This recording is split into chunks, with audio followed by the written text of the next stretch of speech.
Okay. Let me see. Can you hear me? Can you hear me? Let me see. Can you hear me? Yes. Hi guys. Sorry, I'm so late. Um, my fiber was offline for 17 days, and we keep contacting OpenTel and Zoom. Come fix the line that is broken outside, but they just didn't come. It was really a battle just to get them out. And then the 12th of August, we've decided we're gonna cancel. We're really gonna cancel because it's too much. They don't want to come out every day. It's the same emails and WhatsApp and everything. Yes, it was a battle. So now we have a Vodacom some router, and it's so much better, and they are actually you talking to a human. If you have a problem with the sum of something, you're talking to somebody. That is so better than this email, because OpenTel you can't even call them. You must email them, then you must wait till they email you back. And Zoom as well, because Zoom owns the line, and OpenTel is the one who's owns the signal. Basically, you get the signal from OpenTel, but the line is Zoom. So we had fiber with OpenTel, and OpenTel uh, was with Zoom. Damn, it was a battle. It was so terrible. Oh my gosh, it was really not cool. And everything, I couldn't even write. I couldn't even write because I wrote my new books. I wrote on Ingots platform. I didn't write it on paper. I didn't write it on the laptop, Open Office. I, I literally wrote it on Ingot, and then I translated on through Google Translator, because my home language that I write in is Afrikaans, because I can express my feeling so much better in my own language. And then I translate it. And the thing is, I translate like in English, and then I have to translate my feelings that I put in the story. I couldn't do that. So Astrovel must survive stood there. Brookhaven Silent Rise stood there. I that what the other one is the Ashen the yeah. I couldn't even know my own stories. Damn. But yes, I'm back, and I did in this 17 days. I did wrote 4 new stories because I was so depressed. Uh, I love to write, and because it's calming me. Um, I have nothing else to basic calm me. With my son, he has autism, and I think he has level 3 autism. So it's really a struggle. He still wears diapers. The potty training is still from since he was 2 years old. Potty training him is 13 now, and so yes, and he doesn't want me in his room. He don't want it like that. So like the doors and the windows, if I open it, he will close it, and the lights. If I put on a light, he will come outside his room and put off the light. So yeah, that's terrible, but I love him. He's like my little guy. But I'm back. I'm gonna do the chapter 4 of the Horror in the Deep. Oh man, let me see. How can I share? Uh, Cancel. How do we share? Share screen. Yes, share screen. See, I just forgot how to share the screen. Oh man, let me see.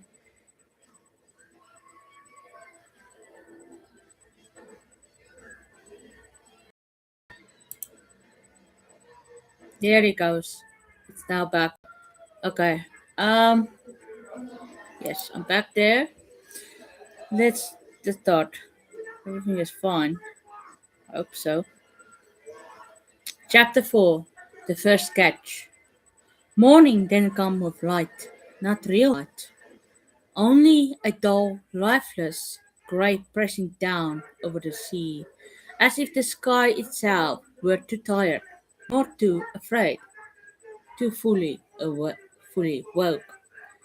The horizon barely existed, shadowed by low cloud drifted mist that clung to the surface like something alive. Marlena moved through it slowly, not cutting cleaning, but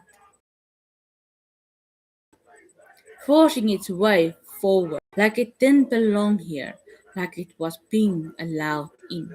Deeper, further than it should, Ivan stood, alone.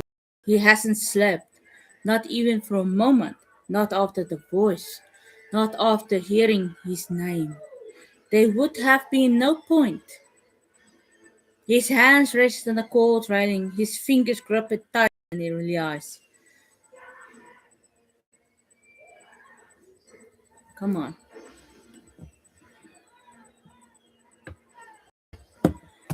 Okay. His hands rested on the cold railing, his fingers gripped tighter than he realized. The metal felt wrong beneath his skin. Not just cold, but damp in a way that didn't match the air. Like concentration or breath, he knew where they were going. The captain told him last night. The direction struck him deep, the same place, the same stretch of ocean no one marked, the place where his brother had disappeared. No, not disappeared. Taken, taken by something, and no one will believe him. The world settled heavy in his chest. This time he didn't fight it, didn't try to explain it away. Something had taken his brother, and now he had come back. The air pressed around him, too cold, but not the kind that bites at your skin. It was deeper, a cold that moved through him, not on him, inside him. He exhaled slowly. The breath should have fogged the air. It didn't. That bothered him more than anything else. Come on. Okay, the brave should have fogged the air. It didn't. That bothered him more than anything else. The sea stretched out ahead, flat.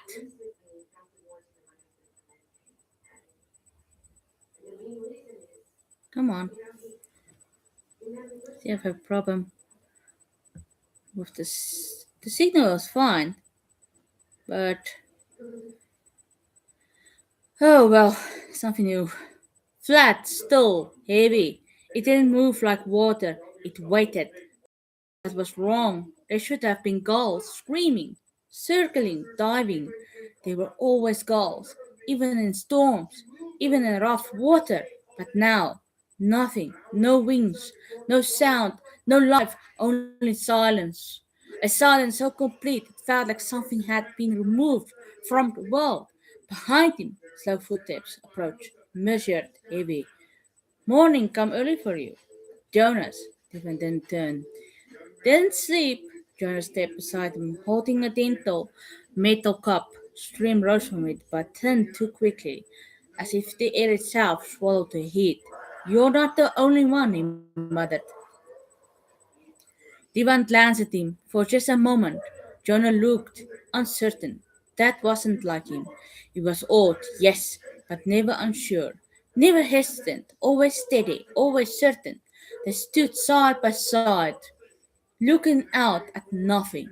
You hear anything last night? Divan asked. Jonah took a slow step. Too slow. Boingta? No. The word hung there, flat, empty. A lie. Devan nodded. He didn't argue, didn't push, but he noticed the way Jonas grabbed tighter slightly around the cup. But complaining about the cold, Ruan was asking questions. George snapped at him to shut up. Normal sounds. Why? Normal sounds. Familiar. Safe. Get them moving, Jonas said. We start early. Divan turned away. Work began quickly, like it always did. Inches tested, nets dragged into position. The rhythm settled in, muscle memory, repetition, but underneath it something was off. Ruan kept looking over the side, not casually, not curious, nervous. Like he didn't want to look, but couldn't stop himself. Peter dropped the wrench. The clank rang out too loudly, too sharp. George checked the same note again and again and again. And Divan listens, not to the crew, to the water. All right, Jonas called from above. Let's see if this trip pays for itself. The first net went over. It hit the water harder than it should have. The splash echoed, then died too quickly. Like sound being swallowed, the rope fed out. The winds grounded softly, then stillness. They waited. Minutes stretches longer than they should. Too long. Feels empty, Peter muttered. Give it time, Jonas called back. They did. 5 minutes. Then the rope snapped tight, violently. It jerked hard enough to rattle the entire winch. Ruan jumped. You see that? Everyone had. The rope trembled, not like a net catching fish, like something pulling back. George stepped forward slowly. That's right, he muttered. I paused. But it ain't right. Wait, Peter said quickly. Money's money. George didn't respond. He just stared at the line.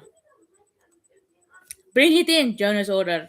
George obeyed. The winds roared louder now, straining. The rope became slower than it should have, heavier, dragging, like something resisted from below. George leaned closer.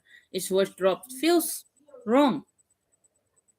How can you know that wrong? Ruan asked, forcing a laugh. George didn't even look at him.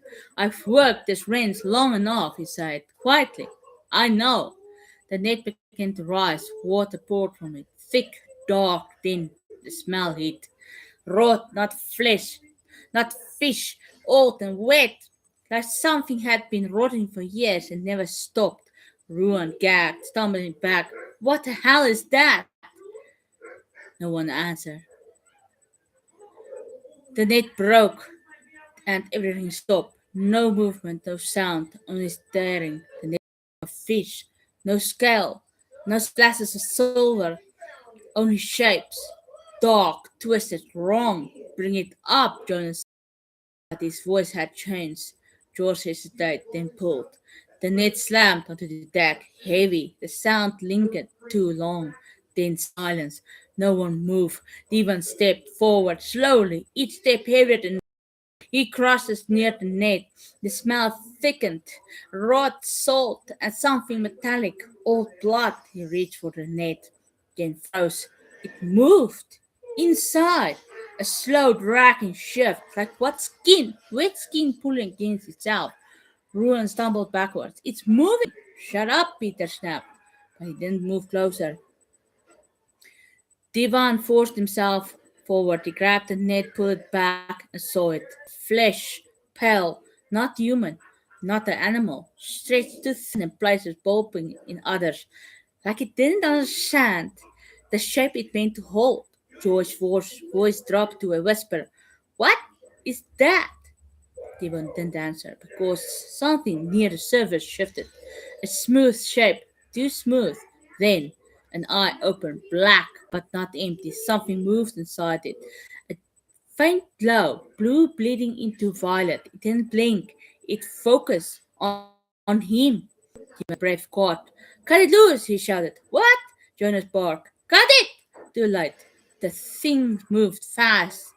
A lump shot out. It struck the deck with a wet slap, grabbing hold. The ruins screamed, the fingers.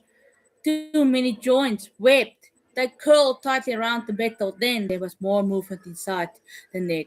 Not one thing, but many. Shifting, unfolding, Divan's chest tightened. This wasn't a catch, it was a trap, and I had just sprung it. Back up! He shouted. The net convulses violently, something pushed upward from roof in, stretching the mesh, almost tearing through. Then a sound, a high pitch and broken, like something forcing air through a shape it didn't understand. Not quite a voice, trying to become one. One. Divan froze. His blood turned to ice. It wasn't random. It wasn't noise. It was trying. Say his name. The sea had not yet forgotten me. Had been waiting, and it was calling him back. Inside the net, something began to climb out. Yes.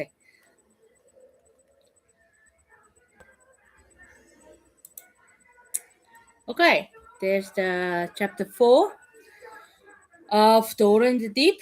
I hope you enjoyed it. And I'm sorry if there was a little uh,